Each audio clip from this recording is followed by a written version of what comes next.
In every story of our nation's great pioneers, there's a beginning. For Ron McNair's life, that story begins right here in the heart of Lake City. In every class, there's that one student a teacher will never forget. 31 years and thousands of students later, retired teacher Edward Cooper says for him, it's always been Ron McNair. He was just an outstanding individual, a real go-getter, I would call him. It was the early 1960s at the time, and there were few instruments to go around at Carver High School, an all-black school nestled on the other side of the train tracks. I found an old, beat-up, faded saxophone, and I gave that to Ron, and he was as proud as if it were a brand new, shiny saxophone. Despite his humble beginnings, it seemed that anything Ron touched turned to gold. He excelled in all of his classes and was a top-notch athlete in karate and football.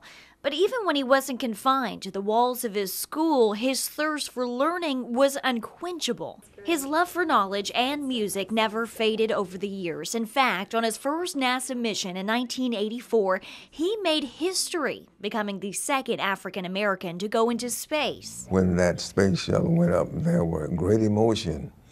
The emotion, some laughing, some crying, just to see that hometown boy that I knew in 5th grade, in that space shuttle, On that mission, he also became the first person ever to play a saxophone in orbit. And the year before the tragedy, as I said, he gave me a picture and it has the reed encased in it.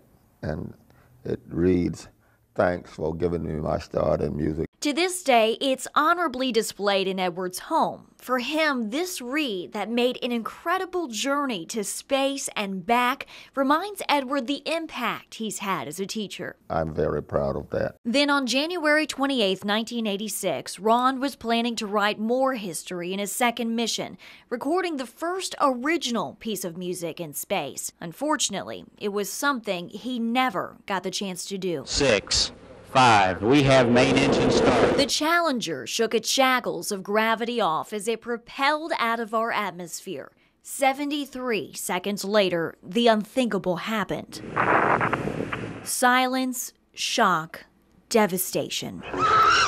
Obviously a major malfunction. As the decades wear on, Ron McNair's legacy is burning brighter than ever. He was a trailblazer for us, And I think that's why we in Lake City want to keep his legacy alive. The old city library has now been transformed into the Johnny McNair Life History Center, a place where students of this generation can learn about the man who continues to inspire them to reach for those unthinkable dreams. The last chapter of Ron McNair's life has yet to be written. In this very location where his life history and eternal memorials stand is where his family and friends want to launch a new education museum where local students would be able to be exposed to math, science, and technology.